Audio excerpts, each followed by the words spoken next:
don't think you realize what kind of trouble you were in last night. What's that like to live deliciously? Who do you think those people were?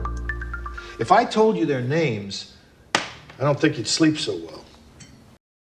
Hello, and welcome back to another episode of the Cinema Cult Podcast. I'm your host, Cody Maloof. With me, as always, my co-host, Dante Troina. And Dante, it feels good to be back. We're back in the swing of it now, getting some more time to talk about some movies that we're finally getting to see.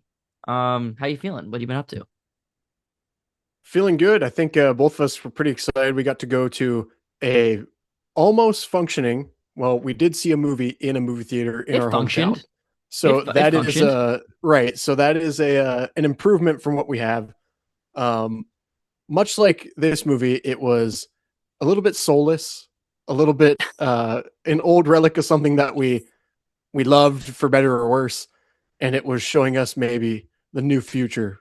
Whether yeah, we I mean, like it or not. maybe we should talk about, I don't know, the theater a little bit. Like that might be interesting. Like, how did you feel? So background, I guess our movie theater here was bought by another company, sold out, bought by another company, turned into a 4DX theater catering to tourists, and the one of the two screens has been now kept as and reopened as again like a normal functioning movie theater somewhat. This was kind of the first go around since what was the last thing we saw there, Dante? What the previous Mission theater was? Impossible, the last Mission Impossible, Final Reckoning. The Final Reckoning. Tom Cruise needed us one more time, and we answered the call at Gross Alaska Theaters. And now we're back at CMAX for the first movie we've ever seen at this new version of the theater. It was exactly the same. I mean, the seats were the same. They had a new projector screen up, but it was even a little bit, slightly, just a little bit smaller.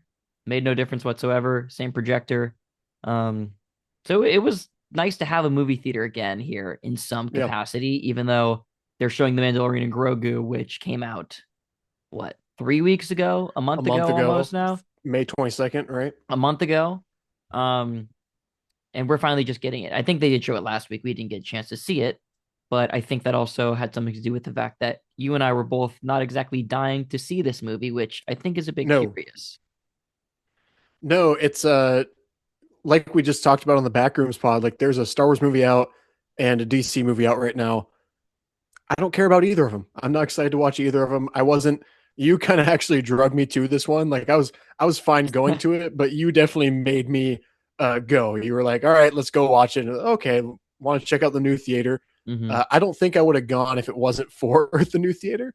Just checking that out and kind of seeing what was happening. And then when I walked in and the theater was the exact same after a year of being told that it was being improved and renovated and we couldn't have movies because of that, that was kind of interesting.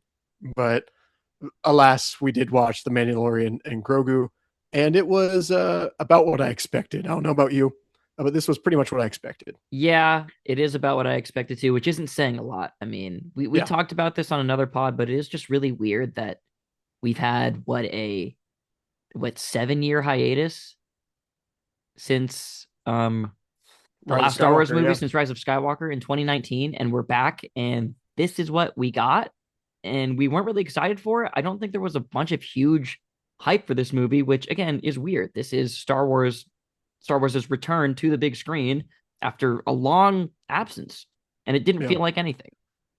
Yeah, it's not this triumphant return. It's not what the fans were craving for. It doesn't push the story forward in any way. It doesn't really give you anything except for a little bit more Mandalorian, which I think just kind of shows, like, I think the show should have ended. We could get into that throughout this episode. Like, I think the show's kind of played out with Mandalorian and Grogu. There's not much new in the show, and there wasn't much new in this movie. Like, it felt like a lot of recycled plot lines, recycled things that we've seen from The Mandalorian, or even from the old Clone Wars show with Rada the Hutt. You know, one of the worst, or I guess it's the movie, actually, not the TV show part of it. The Clone Wars movie. Yeah. The Clone Wars movie is, I believe, Rada the Hutt being lost and then returning him to Jabba, and it fucking sucks and almost got that show canceled. So yeah, and kind of interesting that that's the character you latch on to. Well, we're big fans of the TV show, right? I know I am. You're a big fan of Mandalorian? I mean, up until season 3, kind of the wheels start to fall off quite heavily towards especially the end of that season. The whole third season, I think, is kind of a mess. But the first two, really, really fun, really good TV, especially the first season, and a lot of the second season too. But just You really own it epic. physically, right? Um, I do. Yes, I think I have season one Yeah. on yeah Which on says 4K. a lot for a show that's ready and for us to stream at any time, right? That you actually went out and bought it physically. That Right. shows a lot about your love for it, right? Well, let's just go back a bit to like the beginning of because Mandalorian was like one of Oh, the so first cool. shows to launch on Disney Plus, and that was like such a big event. Disney Plus was kind of just was really new at the time, and we're getting this first Star Wars TV series ever, like first live action Star Wars TV It's series. about a bounty hunter. And how did we stray so far from like villain of the week, mission of the week, like this kind of morally gray, fun, complex character who doesn't always work for the good guys to a dad who just only works for the heroes and is like super like almost like a boy scout now in a certain way. It doesn't really even feel like the same character. Yeah, I don't know because to me it's never been something that the fans have been craving. Like this is not, I think you can see in the box office performance and kind of the critical reception, this is not what fans were just dying to see. And this character arc through the Mandalorian, I don't think the TV show has been as successful as the what the first season was with the Disney Plus launch. And I don't think this movie is going to have anything to like ride home about afterwards with many fans. Well, how do you feel about Grogu, the character of Grogu? Are you glad that he has made it this far? I mean, I wish that we had gotten rid of him. I think at the end of season two, right, was the logical The endpoint for that. perfect ending. Yeah, the perfect ending. He goes with Luke Skywalker off to learn the ways of the Jedi. And it's just one of those things like, you know, where your imagination tells a story better than the storyteller could ever tell it. Some things are better left unsaid. That's exactly where Grogu's arc should have ended. And we should have just filled it in with like he becomes this great, powerful Jedi and he learns from Luke Skywalker. Like, And maybe we could have seen what's him cooler than that? years down the line, right? Like he could have been given a chance to really grow up because I feel like he's just stuck as the baby now. Like he can't ever. When is he He's going to just a grow up? toy. When is he going to start talking? You know, is that ever going to happen, or is he just going to be in like this like Family Guy cartoon perpetual, like state of like development or non-development? I guess. Right. And What are we going to do this with movie that? takes so much time. It takes so much time to like Mandalorian's having a conversation, but Grogu's trying to steal the food. And so we That joke waste has like been 10, done 15 seconds. like It's 20 been times. it's been done. It's still like the thing's adorable undeniably, but I'm not like the shtick is done. I don't even like It's Grogu, honestly, at this point. yeah, Like, he kind of you're pisses a me off. hater. I just wish he was gone. I just feel like he's Little holding fucker. Mando back. I feel like he's really holding because Absolutely. no one grows in this movie. I guess Grogu does get like half of an arc in this movie where he kind of gets to do Yeah. something, but Mandalorian, Din Djarin does not do anything. I mean, he doesn't grow in any way. He doesn't learn anything. He doesn't change. He doesn't even do anything really that interesting. This doesn't feel like anything essential. It feels like an episode of TV that's way too long and Yeah. really, I think, starts to drag about the hour 30, hour 40-minute mark. And it just felt really, really lame overall. Lukewarm was the thing I kept thinking of when watching this movie.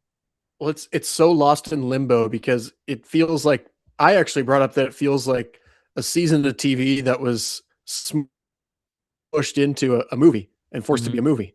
Whereas you're saying, and I agree with you too, on the other side, like feels like a couple episodes of the Mandalorian show that they stapled together and made into a movie as well. It's just lost in this limbo, this neverland of why the fuck does it exist? But it's also not a particularly good couple episodes of The Mandalorian. Like we've had No. awesome like 3 to 4 episode runs in that show. And like whole straight seasons. The first whole season is amazing. And it doesn't do anything different, which I think a movie has to be a bit different if you're gonna take a TV series and bring it to the big screen. And Jon Favreau talked about this in interviews leading up to the release of this movie is how do we make this cinematic? How do we make this feel like a big screen event and not just another episode of TV? I don't think he was successful. No, not at all. It felt like, I was at home watching the fourth season to a show that I never really finished the third season of because I didn't want to finish the third season because it was on this tired formula that I did not enjoy and felt like was going nowhere. A lot of us nerds like our world to be built out, and what was built out in our world through this movie? Nothing was added to the Star Wars lore. This might be the first Star Wars movie where nothing was added to the lore, actually, now that I'm thinking about it. You could be right. Even Solo, I guess, gives us like retrospective lore, right? Like it's like filling things in that we didn't know about previously. or Uh, gives us the Kessel Run or right, something, yeah, like exactly. Yeah, something to yeah. see, right? Yeah, I mean there's nothing in this movie. I think I kind of was hoping to learn at least a little bit more about the character of Grogu because he's such a mystery, right? This whole species of Yoda aliens, we only have 3 of them and we don't know anything about them. And you and I are such big Star Wars fans. We've grown up on this stuff. We know all about the lore. We've, grown up with this for a long time. We are definitely, I would say, Star Wars devotees. And so Yeah. I'm not asking for a whole lot, but I was hoping we would maybe at least learn something new about Grogu specifically because he's the character that we don't really know anything about still. We don't even know where Yeah. he came from. All we know is he's the one of the force sensitive Yoda aliens, for lack of a better term. And he doesn't do anything. I mean, he saves Mando at the end, I guess, but it's not super interesting. You never feel like Mando's life is ever actually in danger. Oh no, no, no, no. They don't even try to like stick to their guns because they try and have like a music swelling moment and like get you on there, and it's almost worse than like the Chewbacca death in Rise of Skywalker, where Chewie's not alive, and then he dies, and then it cuts to him alive on the ship, and that's just how I feel about Mandalorian in this movie. Is like I've never felt like he was in danger. There's never a fight scene with any sort of like real intensity to it. Where I want to talk about too is something that I kind of noticed during the movie is like Favreau did try and bring some sauce here in the fight scenes and do like some one-ers and whatnot. And I do think John Wick has led to a lot of very poor imitations, like more and more through the years. They're just trying to do like the John Wick stuff with like the gun fu and the one-ers. And it just doesn't work here because I still feel no tension. And it's not badass enough where I'm like, oh, Mando's ripping through him right now. Like there's neither of those sides to me that make me intrigued in a fight scene. Yeah, it kind of just feels like smashing action figures together, you know? Yeah. That's how I felt anyways. And I didn't really think the action sequences, the fights were that well done. I think we've seen much better execution of this same style previously in the TV series. And if you're going to make a big budget movie out of it, it better really pack a punch, especially in these big action set pieces and in the fight choreography. It just kind of felt like people bouncing off of each other. Mando does the same, like, just straightforward, like, right footed kick like 10 times and always just like knocks Yeah. someone over on the Yeah. first kick. Like, he's kicking like full More grown reliable. big ass monsters in this like gladiator arena and just like one kick and they're just like flopping over. It just felt, Yeah. it just felt lame and it just felt like nothing of consequence. Even if so, like saying that it adds nothing to the lore or just it doesn't give me every Star Wars movie, no matter how bad, has some sort of moment where I can like point at the screen or say that something was like, oh, that's kind of cool. Like, God Right. damn it, I love this universe. Every movie, even as bad as or as much as I don't like Rise of Skywalker, there's still something in there for a Star Wars fan to be like, to think about, to ponder, to say wow to. I was even thinking like during the gladiator fight, why didn't they have one of the monsters from Attack of the Clones like be the same one? And then we could just go, oh, just something little. I Like, don't give need me that kind of shit something. though. I just want a good But movie. that's true too, but you're giving me neither. You're not giving me nostalgia or like excitement or lore expansion. You're not giving me a good movie either. The only moment that I was like really excited, I thought the Embo like initial scene was kind of cool when he's hunting Mando down, and there's no tension in it for like Grogu and the little gremlins that are escaping there. Right. You I never don't think anyone is in peril. None of them are gonna die. know. Nothing bad is gonna happen. Everything's gonna be okay. It kind of just feels like a Saturday morning cartoon where you kind of like the heroes might learn a lesson, except nobody learned any lesson in this movie. Grogu learned how to like build a little hut Yeah. around Mando, I guess. They had to Yeah. be on his own for a little bit. That's the only thing that actually Well, happened. they tried to give him like his Ellie arc at the Last of Us season 1 or the Last of Us first game, and Right, he just yeah. didn't get it right. He straps up. There is a small moment that the movie did have me, and that was when he was talking to the fisherman, or not talking to him, but interacting with the fisherman in his little hut on Nal Hutta, voiced by Stephen McKinley Henderson, who I think did a really good job voice acting this lone fisherman on the planet. And I even wrote down there's moments where this movie almost has me, but I'm more surprised that it almost has me than it actually has me invested in what's going on. Like I'm more surprised that it's telling me something of substance almost than I am actually invested in what's going on. Yeah, I just didn't really find a whole lot to chew on here personally with anything. No. Like the dialogue, I think is really flat and lame, and it feels phoned in. I think all the performances. I'm a new man, Rada. That performance, all the performances are just really weird. I don't know. I don't like the Hut speaking English. Like, I don't No. like that. It feels really weird. Like when Mando went to visit the other two Hutts, they speak in English initially to him and then start speaking again in Huttese. And that's to ease us into the idea of them speaking English because this Rod of the Hutt character only speaks English to Mando. I think that's so we can like, we don't have to read subtitles, I guess, but like we can read subtitles. We've always had to do that. I mean, I just think it was kind of a We're weird universe hopping, choice. we're species hopping. Yeah. I don't like the choice that it's still like this is a grander Star Wars choice, kind of a Filoni thing. Why are there like 50 Hutts? You know, like I don't see Return of the Jedi and think like, fuck, where are the other Hutts at? Mhm. Where's there must be a deeper story to this family. I think it's like the most lazy Star Wars plot ever. Like them having their own planet, them being, hundreds of them. I think that's just, I don't know, weird. Yeah, it's. But I'm not sure. I'm really on board with Dave Filoni at this point. He kind of came in hot, I think, with when he joined the Mandalorian, and then when he started doing some stuff. But I don't really think a lot of the stuff he has done on his own in the live action universe, in the live action world, has been fairly successful. I mean, correct me if I'm wrong, but I didn't really like much of what he's done. I Mandalorian season 3, I thought was pretty weak, pretty messy at Yep. times. And I think he's kind of been, he has been anointed as this next like shepherd of Star Wars, especially on TV.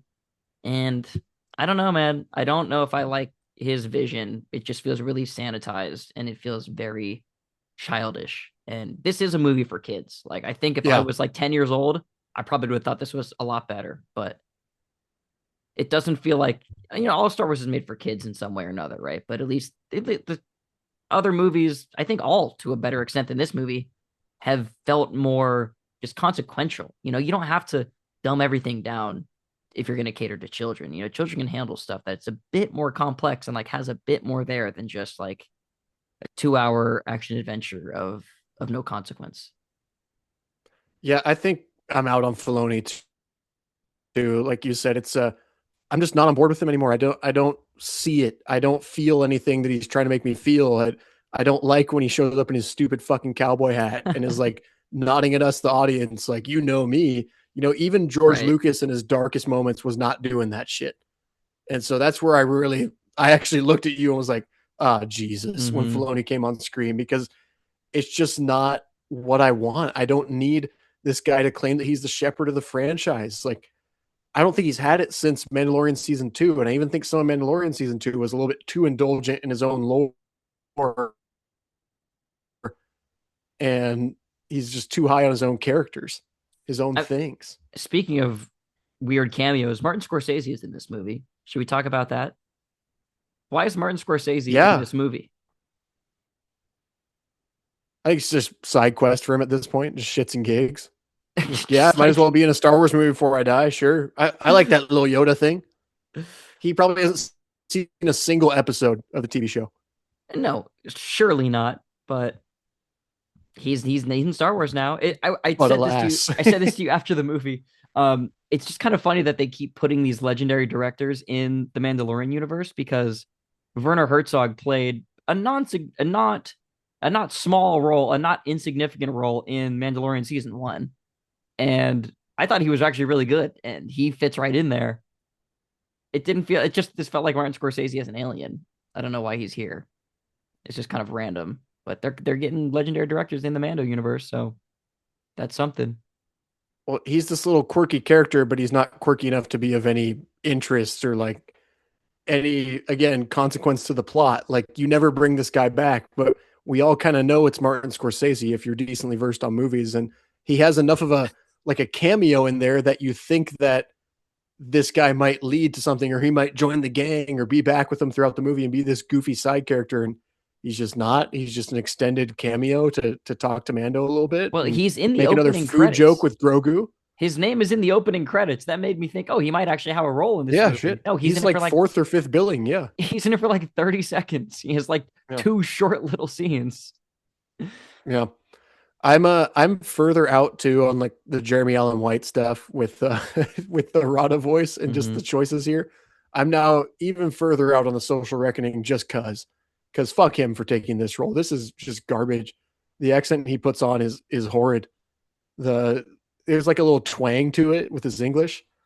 I just don't know what he's doing. Well, it just sounds like a guy speaking. It doesn't really Yeah. sound like, a hut. It doesn't sound like an alien. It just sounds like just let's just record Jeremy Allen White and have him do a weird little voice and throw him in there.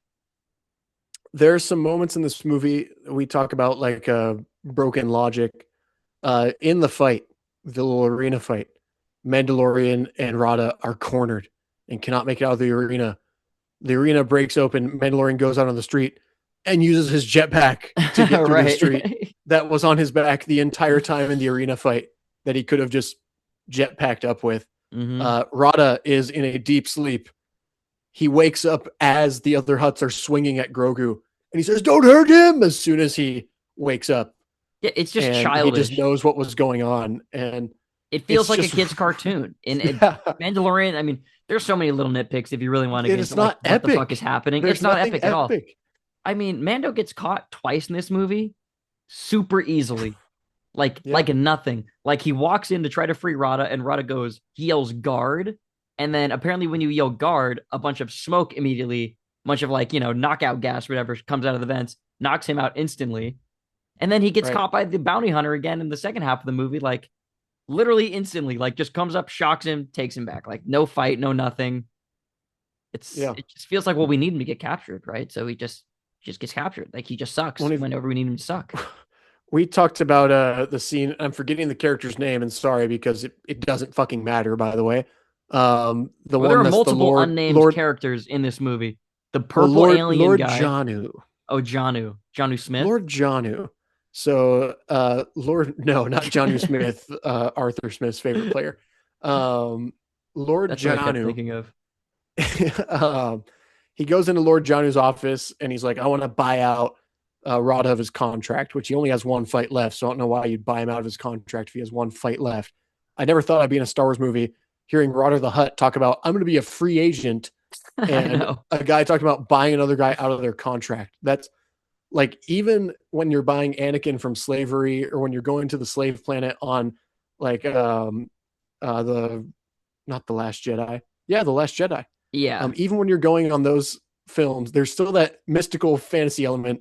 We've just given up on dialogue being like mystical or any sort of fun in these movies. It's just so like just brain dead AI, like real world type twang. Anyways, he goes to him and Janu says, you should join my fighting pit. And also, you can't buy him out of his contract tomorrow. You should bet on him because I'm going to kill him. And it's like, what this guy's offering to buy a guy out of his contract because he wants to like team up with him and is talking about, whatever they're going to do together. He's going to kidnap him, whatever Mando's mission is. And he says, no, I'm going to kill him. Like, what? You're just revealing your grand plan. I know, just revealing the whole plan. Then he says, you should fight in my fighting pit. Right after he tells him that he's going to kill another fighter on purpose. He's telling him, and you should be next. You should fight. You'd love it. Trust me. Well, it's just so devoid of any sort of thought. Well, what's frustrating is that everyone involved in this production is better than this. I mean, Jon Favreau has made some fantastic movies. Jon Favreau, when given all the right tools and being able to do what he wants to do, I think is one of your most reliable box office directors in Hollywood. Yeah, he'll figure it out. He's great. And even when he makes small films like Chef, like little indie films, or I don't know if you call a Jon Favreau film an indie film, but small budget films. He does a great job. And he was really, really strong with the first 2 seasons of Mandalorian. And I just don't know how we made such a departure from that into this, where it's just kind of like brainless, like move the plot along. Don't think too hard about it. Just kind of just go with it. It's just a little fun adventure romp. It just feels like really cheap. And Jon Favreau is so much better than this. And it's kind of disappointing that this is what he turned in. And it's probably maybe some studio stuff in there too. I'm sure it's not all on him. But his name's on the title, right? His name's it's directed by Jon Favreau, written by him, Filoni, and I think one other guy maybe, but it's weak. It's weak. Yeah, needed more writers. And endlessly rewatchable movies too at that, like Iron Man, Elf. I think Zathura is like just really fun. When I was a kid, I watched that all the time. Just really good character movies with a lot of heart to them. And again, this movie has just no heart to it. It doesn't have a moment, even with Grogu's cuteness, that I can say, "Oh, or something as something he's doing. I'm never like enamored by it. You know, my wife, it was her first Star Wars movie. I am gonna educate her up, but also I kind of envy her because she thought it was all cute. You know, if she had watched 2 or 3 seasons of that on TV, she wouldn't have thought it was cute. Yeah. So I kind of envy like the watcher like that who's drug along and it's just like, okay, what am I expecting? Oh, okay, I don't have to think here. This baby Yoda thing's kind of cute. She turned to me throughout the movie.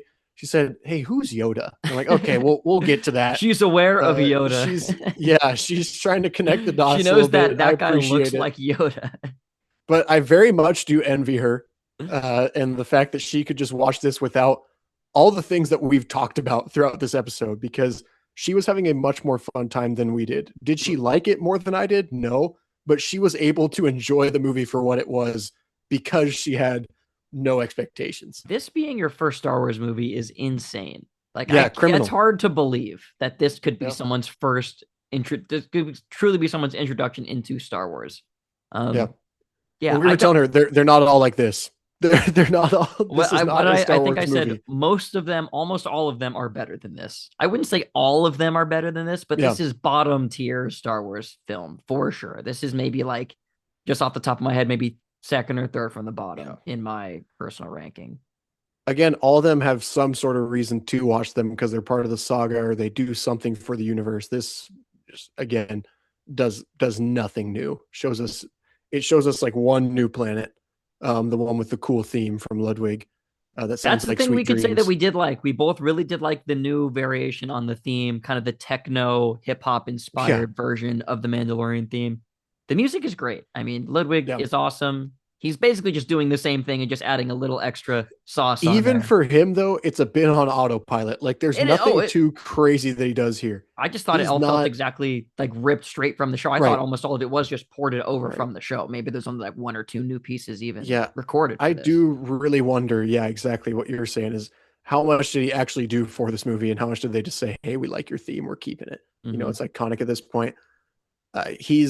This is again, like what you said, not his best work, not anybody's best work here, but even Ludwig on like a C+ night is fucking fantastic. Yeah, I mean, he's got it. He's got the sauce. He's like, all I got to do is come in, make one new little score, like variation on my score, put some 808s in there. What do you have? Like some clap drums and and some techno like shit in there, the keyboard maybe. I thought it was fun. And it kind of set the mood for when we're going to the Star Wars Blade Runner ripoff planet where, you know, it's like a really like kind of like a noir seedy underworld kind of place. Didn't really like the setting, but the music made it at least, somewhat interesting. I almost wanted to enjoy that planet, but it was just so empty outside of like the main introduction to it, like walking up to Marty's food stand. The planet was so fucking empty. There was nothing going on. It's like they forgot to put extras on set or CGI them in there. I was pointing out to you, like, it was shot really weird where some of the color grading and all this looked fine. And then they cut to the next shot and it would look like they were in the same set, but completely different color grading, like completely washed out. The reds didn't shine as much. The reflection wasn't off the Mandalorian's helm as much. And it just little weird stuff like that. Again, not trying to like nitpick or shit on this movie, but when even just simple we are kind things of shitting on it, so just go ahead. Well, even just like simple things that just stand out, that just, make it so I can't go back here. There's no reason to rewatch this movie. I would never watch this in a Star Wars marathon. This is I'd rather watch all of the Marvel movies than rewatch this one. I really think that. Wow. I can really every Marvel movie before this. If I was doing a Star Wars marathon, I'd leave this out. If I was doing a Marvel marathon, I'd do every movie. I wouldn't do every TV show, but I'd do every movie. Interesting.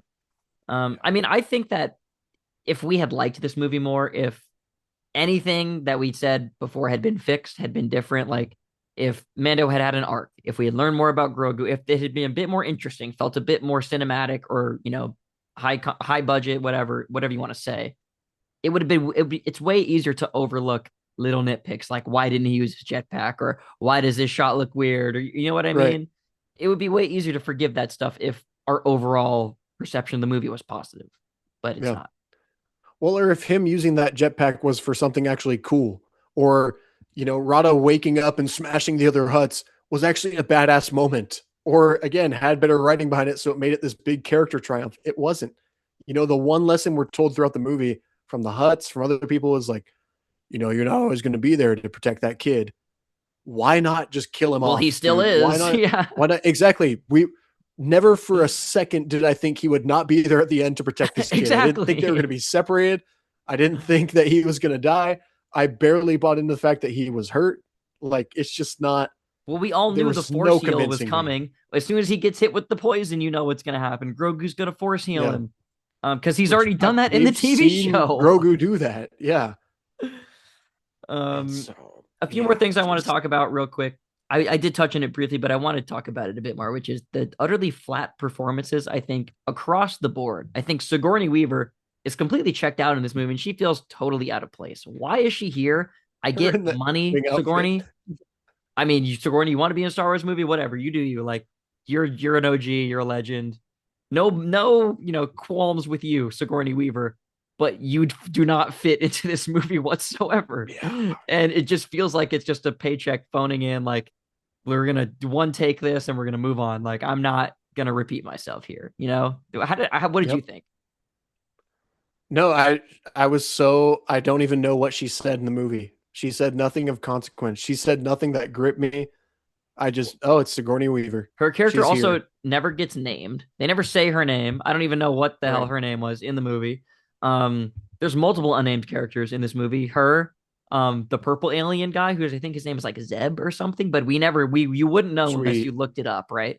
There are multiple characters in this movie like that are supposedly sidekicks of the Mandalorian or somewhat of a supporting cast. We don't know anything about them. We don't know their fucking names. And it just, I think, goes into the same, like, we're just throwing it onto the heap of like, what the hell are we even doing here? Pedro Pascal also really flat. How long do you think? Over under 1.5 days was he on set for? Over under? Oh, under. Under? You think he was on? There was a day. Set for 1 day. Yeah, there was a day. I mean, he has his helmet off for like. All right, guys, you're all doing great. Maybe Thanks. 5 minutes of screen time during the big, like, what it's supposed to be, one of the climactic action set pieces when he's like fighting this big giant snake thing. How big was his fucking check too?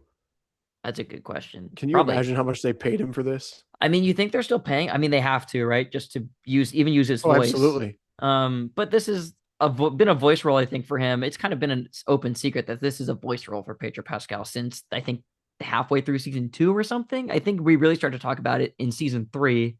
Also because he's been so busy. He's been one of the most in-demand actors in Hollywood for the past 6 years or so. Yeah. So it's just easy for him to do a character. Well, all I have to do is the voice, and the stunt guy is there with the helmet on and doing all the set pieces. And then I show up for 1 day where I have to have my obligatory helmet removal so I could prove that I was actually in this movie.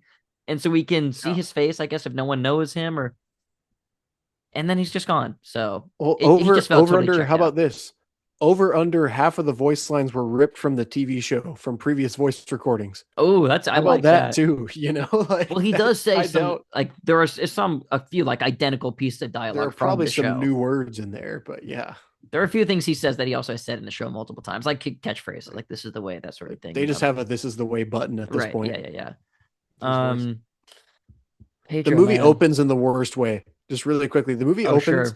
Like, holy fuck, it's like a sketch. It's like an SNL sketch on what does the empire do after it's fallen, where they're like, you must long live the empire, right, guys? And it's that guy I thought fucking sucked. I've seen him before and stuff, right? What was he, Go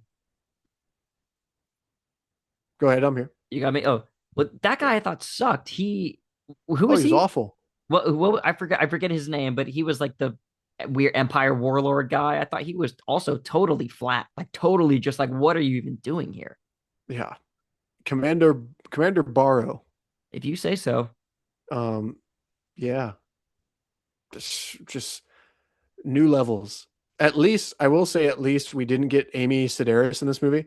Nothing bad about her as a person, but her performance as the like mechanic in the TV show, always the worst scenes when he goes to this female mechanic and she's got like the missing tooth and she's, hey, I love that kid. And she's got her eyebrows shaved off. Like, I was so glad we didn't get that. At least that was one improvement, I will say. Okay. Now you're just every time she throwing shade, like leave her out of this.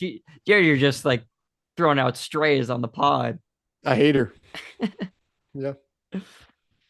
What else do you have to say about this, Dante? I mean, my if I could just say one like descriptor of this movie, I would say it was maybe adequately constructed or maybe slightly inadequately constructed. It just felt like you did the bare minimum and you barely Yeah. got by.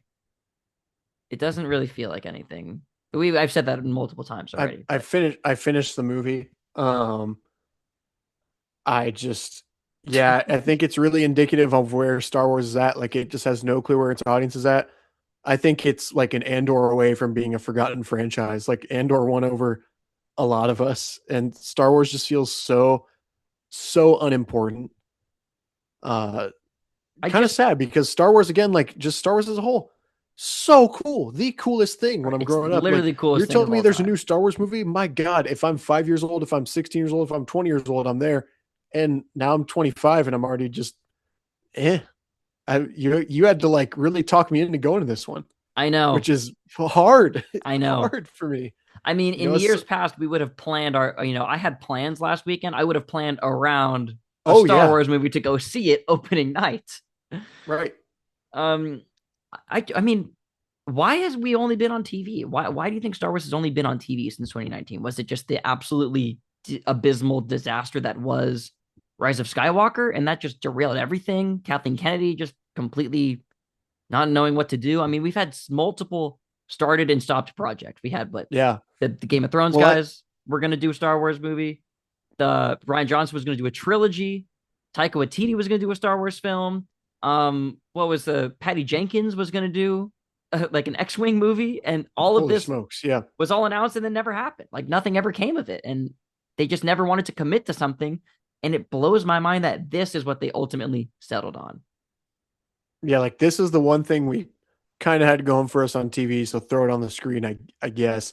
It's just so weak and it's I would say too safe, but I wouldn't even call this safe because I just think it's just lame. Like it doesn't even cross the boundary into safe because it's just such a like punt. It's such a Yeah, okay, here we'll give you a Star Wars movie. And you said it like Taika Waititi, his career is dead in the mud right now. I'd say same thing with like the D&D, David and Dan, Benioff and Weiss from Game of Thrones. I think they put their faith in some of the wrong people and just never got a project off the ground that was actually of note. And now they're releasing a project that's not of note because they got to release something and they at least have a recognizable IP here. Uh, but from Ryan Johnson from The Last Jedi, this franchise has just been so ballless. Like where did your balls fall off, man? Like you and my Heath Ledger. Like what the hell's going on, dude? We just I still think just after that movie, it really did a number on Disney and Star Wars as a whole because they were just so confident. They were coming out swinging with that movie, and the reception of the Rise of Skywalker was not good because they kind of went back on a lot of stuff. Because at the very least, you had a fan base thinking after Last Jedi and going towards something, even if it wasn't what some people liked.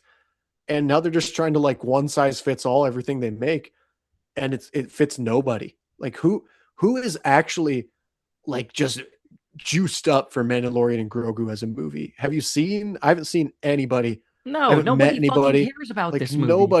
nobody's sitting there like hell yes, this is what I needed. This is Star Wars. You know, I own probably 150, 200 Star Wars Lego minifigures. I have an X-Wing in my house. None of them are Mandalorian or Grogu, that's for damn sure, because these are not like I still don't think they keep trying to make them like tentpole characters in the franchise, and I don't feel that way. Well, Like I I don't think think of Star Wars that hard when I think about them. the lone character of the Mandalorian had a chance to be. I mean, Right. he is really An iconic. People really icon. do Yeah. like the character still, but he's been so bogged down by the Grogu, by the dad Yeah, thing. there's It's nothing like to him. there's nothing to him anymore. He's just like a dad, and that's it. And like that's not what we get. Like that's not why Star Wars is And cool. a boring one at that. Yeah, like he's a fucking Mandalorian bounty hunter. He has all this sick ass lore behind the Mandalorian warriors and all this crazy stuff, and a lot of it, which was explored to some extent in the TV series, that made him such a cool character. And none of that is present here. He's just a complete like nothing character. He doesn't do anything. He doesn't fucking. I don't. He just is not interesting. he's a shell of what that character should be, and I think why people liked that character in the first place. Yeah, I can't even add to that because you summed it up perfectly. Like he's not that Mandalorian mysterious bounty hunter that maybe has a heart underneath there anymore. He's just a guy who's watching his kid. We're at daycare with him every fucking day, and Yeah, it's boring. I do think that you can trace all this all the way back to the reception to The Last Jedi. And I think the tendency, or some people, especially, I don't know, some people I think want to blame the fans for their reaction to that movie. We both enjoyed that movie quite a bit. I think we both really liked that movie. We liked it going in an interesting direction. Especially in a bottle, yeah. Right. And I don't think we were happy with everything in that movie. The Canto Bight sequence, maybe the reveal about Rey's parentage then wasn't quite super satisfying that she was like a nobody, but at least it felt like we were going in an interesting direction. And the vitriolic had conviction, it swung, dude. Right. It had balls. And the vitriolic and toxic reaction that the Star Wars fandom at large had to that movie really like shook the cage, shook the bones, the foundations of the people at We Lucasfilm, can't have this of the executives, and they are the ones that didn't have the balls to fucking stick it out and to go all the way with it, you know. And instead they did a complete 180 and way overcorrected, and then people hated that too. And there you go, right? Like you can't please everybody, and if you try to please everybody, you're going to end up pleasing nobody. And that's exactly what happened. And now we're here, and we've had a bunch of lame TV shows leading up to this point. Some good, Andor, fucking excellent. First two seasons of Mandalorian, excellent. Everything else, inessential, which is crazy to say when considering one of those TV series is about fucking Obi-Wan Kenobi. Yeah, right. And it doesn't feel like we forgot needed about that. Yeah. Do you think there's going to be a generation? So like we grew up with the prequels. We love those movies for better or worse. They're just iconic to us and parts of our childhood that they are they are bad. Some of them are bad. They're bad. Most of the parts of them are bad. Like the Clone Wars era stuff and just the thought of the Clone Wars and Anakin Skywalker turning into Vader. Like there's a good story back there somewhere. Yeah. I don't feel like anything that really Disney as a whole has done with Star Wars when you're painting the whole picture. I don't think there's a good like story behind it or something that like a kid nowadays that's like 5 or 6 or 7 years old when these are coming out is going to be like rallying around when they're a teenager or they're in their 20s. Like, no, I want Star Wars to be like this. There's no identity for the franchise to go for because it's just so like, it's just so general and boring and like just like pop music. You know, it's not even anything to rally behind. I really like a lot of pop music, even like radio pop hits, right? Like sure. major, you know, but I like the generally popular stuff that plays on the radio like half the time. But this isn't anything good. This isn't like a Katy Perry firework. This is like it's something bad. I don't know. I can't finish that analogy off the top of my head, but this is a bad version of that. This is like Dance Monkey. Sure. Yeah. Yeah. Garbage. But yeah, there's nothing funk or something. I don't know. Oh God. There's nothing to write home about and nothing that I think a kid is going to be like, damn it, we loved Grogu. This franchise needed Grogu and you just didn't realize it. And like there will never be like a, you know, Revenge of the Sith might actually be better than Return of the Jedi take that a lot of people have. There's never going to be that for this. And no one's going to be trying to reclaim this. No, absolutely not. Because there's nothing to claim. This is nothing. You know, Mandalorian and Grogu might sneakily be a top 5 Star Wars film. Like, no, that's not a sentence that happens. What do you think about this, Dante? In the last, 7 years was it since Rise of Skywalker came out, Star Wars has been making movies that should be TV and TV that should be movies. Yeah. For the most part. I mean, mainly what I think of with that is Mandalorian and Grogu and the Obi-Wan Kenobi series. Because that was Obi-Wan Kenobi was supposed to be a movie that they stretched into a TV show to drive up engagement on Disney Plus. And there was like a really cool 2-hour story in that 8-hour, you know, series that was like way overblown and like way out of its depth. And it's the opposite here. There's not nearly enough story to scrape over a 2-hour runtime. That this should have been another episode of TV. And it's not. And here we are. They've been expanding upon lore that we don't need. I love Ahsoka Tano. Like maybe my I'd say top 3 favorite Star Wars characters. She's so great. The Clone Wars are some of my favorite Star Wars stuff. I didn't need an Ahsoka Tano TV show, especially the one that they gave us. I didn't need a Bad Batch like TV show. I know some people really ride or die for the Bad Batch continuation on Clone Wars, but I didn't I didn't need that to be a final season episode or arc, the Bad Batch, and then a continuation of like 4 seasons. Good for the people that like it.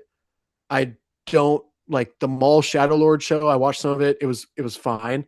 But again, he had his arc in the Clone Wars. Like they're recycling so much. The Acolyte I didn't find that was a little bit more original, but that was I still don't really like it. poorly received. Yeah, Right. I didn't even finish it. Like some of this shit didn't even finish, right? Like I started the Bad Yeah. Batch. What was it, like 4 years ago when it first came out? Yeah. And that's when stuff felt a bit more essential. I feel like the brand has been diluted so much and turned into a television property. They're doing animated series. They're doing Darth Maul animated series. They're doing Ahsoka Tano live action, Obi-Wan Kenobi live action. The only stuff that feels really essential is Andor because it's made for adults by adults and feels like a real story, like has a real point of view, has real characters, real themes, motivations. I mean, it is very well put together, and it's Yeah, well, what treats the what audience like universe is it set in, and what is it expanding? Everything to do with Star Wars is expanded by that Mhm. show. Is you're delving in like deep beneath the cracks. You're figuring out things that I don't know, like you're not getting that from these other shows or these other movies. You're not feeling rewarded for being a fan whatsoever. It's taking all the stuff that you only ever like were supposed to imagine about what's going on behind the scenes in the Yeah. Rebel Alliance and giving you a show about that. Like all the interesting stuff you would imagine in your head, put into a TV show, Yeah. like a really cool, really, really fun to watch TV show. It's matching that, and I think even surpassing that. I never thought the Rebels were that interesting. Like that, it's Right. surpassing Right. where our minds could go. And taking that part of our mind where like, oh, you're supposed to imagine this, but really there's a story here instead of just like, or they could have done this and let's just write about a TV show about that because I don't know, it'll make us some money and people kind of want to see what Obi-Wan did. Whereas like whatever Obi-Wan did in my imagination was so much more badass than what he did in that show.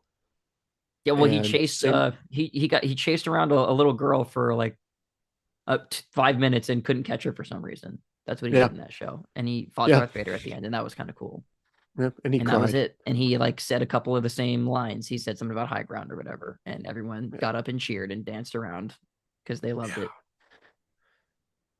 I don't Yeah. know. I And don't really everything I don't everything have much Grogu else to did. say. Well, everything Grogu did after season 2, if he parted ways, is so much more interesting than Yeah. anything he's done on Mandalorian season 3, the Book of Boba Fett, the whatever the hell he's been doing. Also, not to Right? He got reunited with the Mandalorian in the Book of Boba right Fett. in too. in It a wasn't even different in his own TV show. series. This is just mismanagement of a franchise to like the highest degree.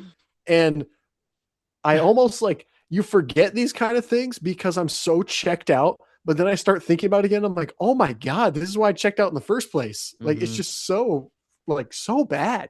So offensive to us as the audience of just you guys are this stupid. You're gonna like it, you're gonna eat it, and just spoon feeding us slop. I am like semi checked out, I think, on some of the stuff that feels really inessential to me, like the Bad Batch, fucking Maul, what's it, Shadow Lord. Shadow have no Lord, desire yeah. to watch that. Mainly because it's animated, but like I have nothing against animation, but another animated Star Wars show I've already, I just don't really feel like that's essential. I don't even feel like the live action ones are essential anymore. Like Acolyte felt like nothing. I did watch Skeleton Crew, Ahsoka. which is something we Skeleton haven't Crew. talked about. It was fine. That's Yeah. it. It was fine. Like, Yeah. bleh, just nothing. Is it essential? No. No, absolutely not. That's Is it worthy of the exactly- Star Wars brand? No. No. Think about what they were doing with animation. Like, I'm sorry to keep dragging this on, but like, think about the Clone Wars 2003 show that's been made into a movie now. Have you ever seen that? I've not finished the It's- Clone Wars series. It's no. fucking Tartovsky, Gennady, I believe it's Gennady Tartovsky is his name. Just going like the guy who made Samurai Jack is making a Oh, samurai you're talking show. about like the anime inspired one. Yeah, it's fucking Yeah, sick, dude. that And one it is pushes the cool. boundary. And Kit Fisto is underwater in like a scuba suit with his lightsaber. It's fucking badass. And it's pushing the boundary of like animation. Think about like the original, not claymation, but the Clone Wars show that I really love. it's like Game of Thrones with Star Wars characters. Mm-hmm. You're actually in the Clone Wars. You're building on the lore. You're expanding it. There's like actual politics and intrigue, and Darth Maul is brought back to life on this vengeance quest against Obi-Wan, and you're introduced to new characters, and they feel important, and they loop it in with the lore in Order 66 and the chip with the clones in their head. Like, it's actually a chip for Order 66. It's not them just blindly following orders. It's actually going against their programming. Like, fuck, there's some really essential and cool stuff that they used to do, or even a TV show used to feel special, and now it really doesn't. Like, any small thing from this franchise does not carry the same weight that it used to. Yeah, I think that's the prevailing sentiment I have at this point, and kind of where I want to end is this doesn't feel special. It doesn't feel important. And that's how Star Wars is supposed to feel. And hopefully next year, when we get Star Wars Starfighter with Ryan Gosling, that might be an uptick. I can't see that being worse than this. It is directed by Sean Levy, which we have mixed feelings about. And I think the entire internet has quite bad feelings about in general. I am not out on he's easy to make fun of, I think. I think Twitter likes to make fun of him. Yeah. But he's a dork. I like some of his sensibilities as a filmmaker. And I think they have a chance to mesh really well in the Star Wars universe with the right tone, with the right script, and all the right pieces in place.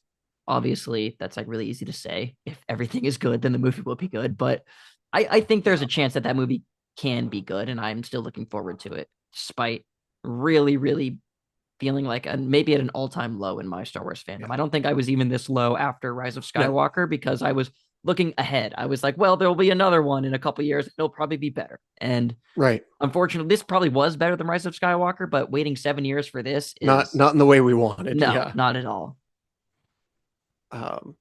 Yeah, I'm right there with you. This is just, I don't even Sean Levy, whatever. Like, I don't really have much hope for it. That's for damn sure.